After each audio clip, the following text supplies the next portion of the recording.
Hey guys, it's Nick the Booksmith. Welcome back, welcome back. Sorry it has been so long, like over a week since I've posted a video, but I've been busy, I promise. Those of you that have been asking for book page PDF digi kits, I have gotten some of those finished and I have made two different sizes. So let me show you what the sizes are.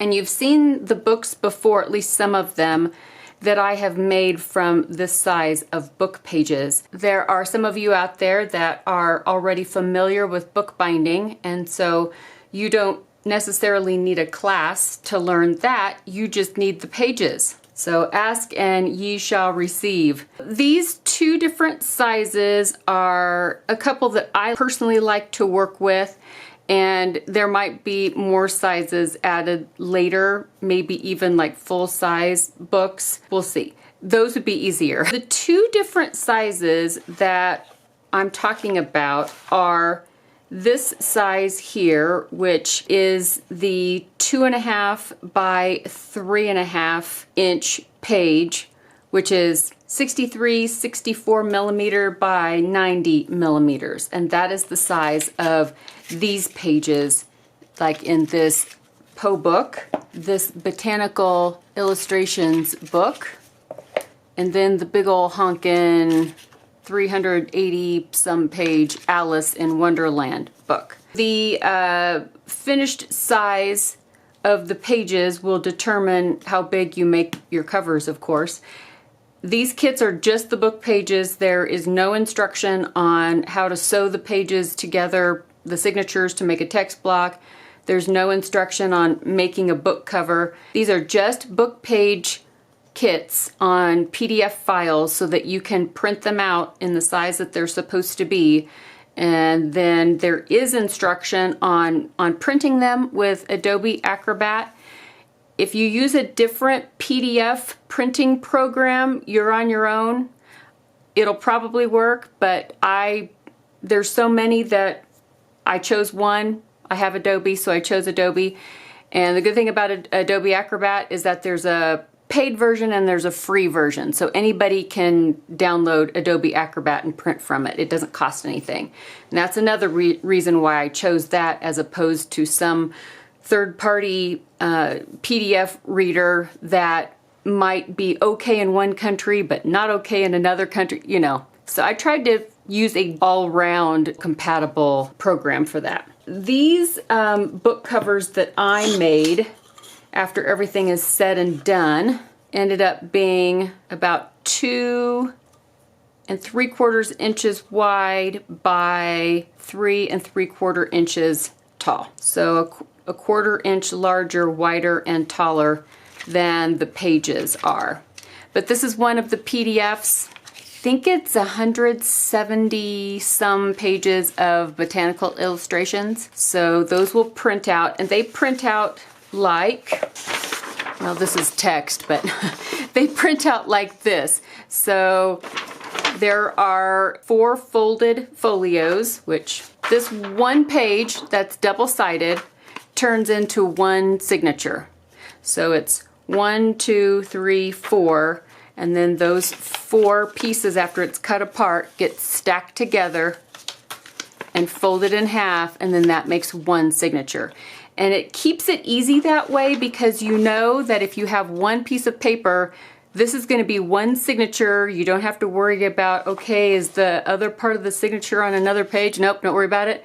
It's on one page, one signature. And you can print these on US letter or A4, either one. The only difference with the A4 is that because it is a little bit taller, as you can see, you'll just end up trimming more off the edges.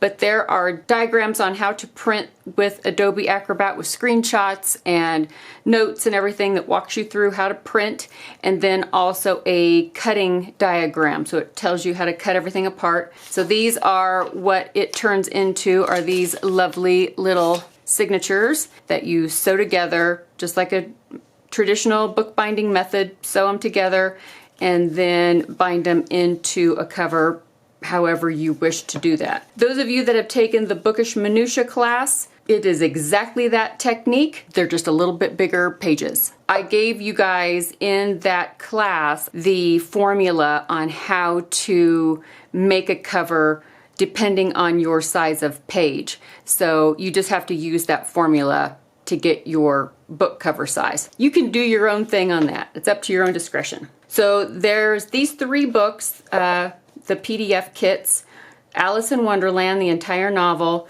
a selection of works of Poe. In the Etsy listing, it shows the table of contents, so you can see what's in there. And then the botanical pages also. And this is a cover that I made out of book cloth and some of the hand marble paper that I made a couple of years ago. I thought it was a pretty color. And then those are just it was just a floral patterned paper that I used as end sheets. And I did do a little bit of gold accents on the cover of this one just because, I don't know, I thought it was a little plain and I wasn't going to put a label on it with the name on it, so I decided just to add some gold. And then I showed you guys this one in the gold tooling video and also the Alice book. These 2 are leather and this one is not. So that can be up to you as well. And then the other size, this is the one that I printed out for my reference library, and this is the bookbinding reference book that I made. I love this size. I think this is a great size, especially for a kid, because it's not too small that you can't read it, but it's just a nice compact pocketbook size. So I also decided to make some books in this size as well, and there is one ready because it takes a minute. I chose Jane Eyre as the first one, so that's what will be in this size. 3 3/4 inches high by 5.5 inches wide, and in millimeters that is 95 by 140 or 96, depending on if you round up or round down. Whether you print it out on A4 paper or US letter paper, it'll end up being the 95, 96 by 140. And the pages on those look like this. This will be cut in half exactly. If it's A4, the halfway point is going to be, well, what's half of 297? Because A4 paper is 297 by 210, right? So whatever half of 297 is, 148.5 or something. I don't know, my brain. But I know on US letter paper that it's 5.5. So I'm just gonna do this one because it's easier on my brain. There, we cut it apart. So there's the top half. I cut from the bottom half. But because all the pages are numbered, you just have to stack them together. So this one stacked like this. And then what I do is I go ahead and I fold them in half like so. And on the US letter paper, I don't trim the height. I just leave it. And then all I do is I cut off the edge. I just put the folded side up to the 3 3/4 or 95 millimeter, 96, and then I trim off whatever hangs over. And then that is my signature. I believe Jane Eyre has 48 signatures. I'm sorry. I apologize because it's massive. So it's gonna be larger than this one a little bit, but it's gonna be okay. It's gonna be all right. It's massive. I'm sorry. So this book was 320 pages, I believe. And I think this one is 384. So it's gonna be another 1/4 inch thicker than this size. And of course that also depends on the paper that you decide to print on. If you print just on regular standard run-of-the-mill copy paper, which is usually what, 20 or 21 pounds approximately. I don't know what the GSM is on that. I don't know what the conversion of that is, but just the standard run-of-the-mill copy paper, that's what this is. If you decide to print on parchment paper, usually that's a couple pounds heavier in weight than the copy paper. so you're gonna have thicker signatures. Isn't always as easy to find, but you can get thinner weight paper too. Okay, so that is this size. Love this size. I'm working on a few more because, I love this size. I mean, this size is awesome too. It's totally novel and no pun intended, and just, I don't know, they're just sweet. They're cute. But this one is not only cute, but utilitarian. So, let's see, another thing that I wanted to say about the printing, let me scoot this out of the way, is that you'll need to have a printer that prints duplex or double-sided. So just keep that in mind. If you are a superhero type of person and you and your printer have an excellent relationship and you know how to print one side and then manually flip the paper over and feed it through to print the other side, and they line up all nice and Bob's your uncle and the moon is aligned with Saturn or whatever the Aquarius song tells us it is. You are a blessed soul, and we are all jealous of your skills. If you have that kind of relationship with your printer and you can do that, then you don't need a printer that has the double-sided duplex thing. The only thing that you would have to do is, what I would do is print all the odd numbered pages. So when you open the PDF, you can choose an Acrobat to print all the odd numbered pages. And then you have to flip it, and then you print the even side on the back. Don't ask me how to do it because I've never been able to be very successful at that. It's like I happen upon success every once in a while, but I don't know exactly what it was that I did to get there. Unless I do one page at a time, which if you're doing 48 or whatever many pages, you just kind of want to kill yourself before you flipped that 48th paper. Just FYI, if you know how to do that, then you don't have to have duplex printing. I would advise you have a printer that does double-sided or duplex printing. Most printers do now. 10 years ago, no, it was not a common feature on all printers. But now, I'd say 99% of the printers out there have some kind of duplex printing or double-sided printing on them. Printers are fickle beasts and they pretty much want to destroy humankind. So that being said, if you have been printing recently, even through another program, even if it's not Acrobat or whatever, if you are printing through another program, let's say you printed a web page, but the web page was super big and you wanted to get it down on one page, so you reduced the size to 50% and then it printed out perfectly for you. But then you forgot to put it back to 100%.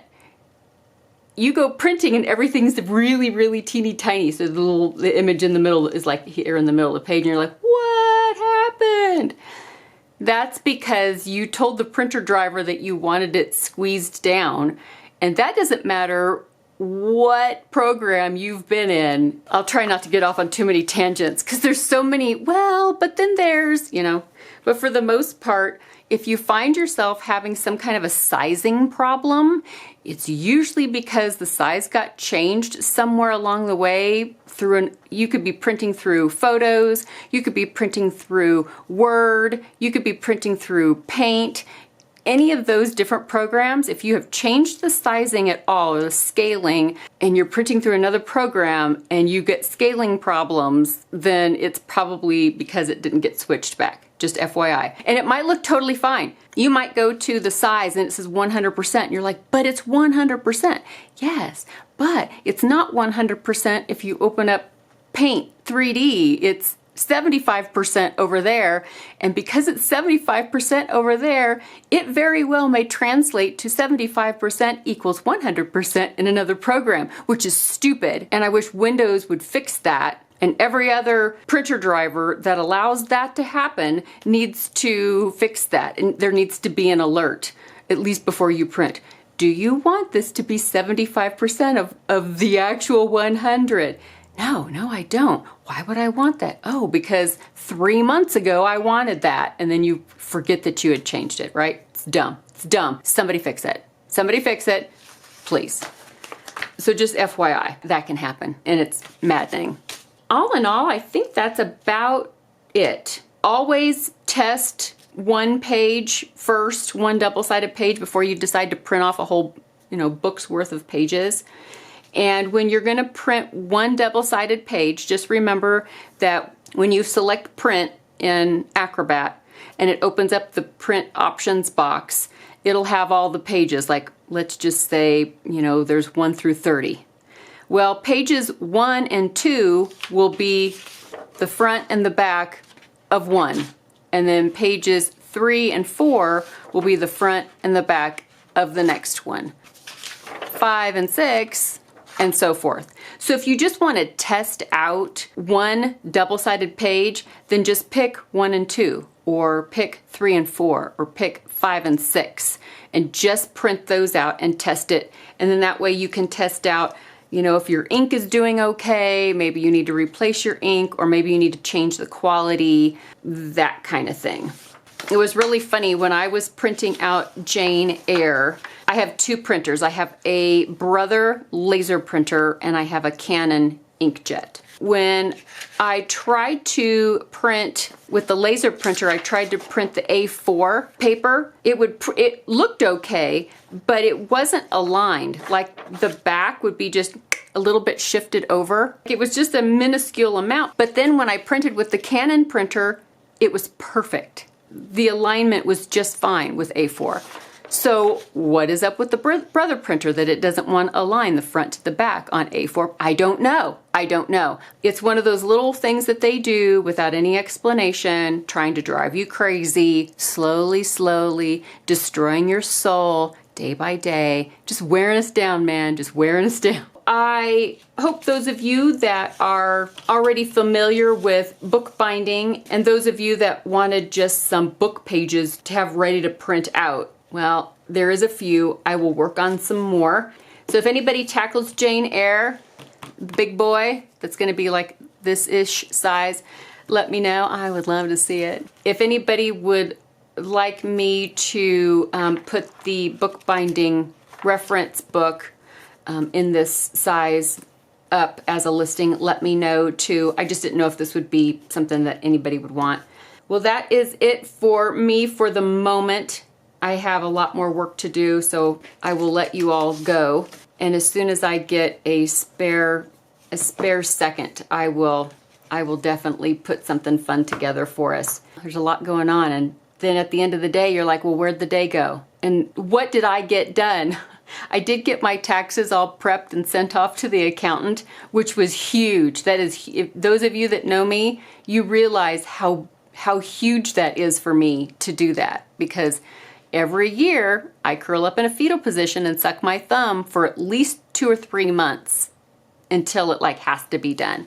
Well, I got it in more than a month early, like 6 weeks before it has to be in. So go me. And when you've got the brain fog that I've been dealing with lately, that there are some days where I can't even make a complete sentence form out of my mouth. I can read it in my brain, but it won't come out my mouth. And so sometimes I'm worthless. I'm just absolutely worthless all day. There's nothing I can do to change that. So it's just everything takes a lot more effort, and everything takes a lot more time, and that's my whiny excuse. I think that's it. All right, guys. Thank you for joining me today and hearing about the new book page kits, and I will see you all really, really soon in the next video. Bye, guys.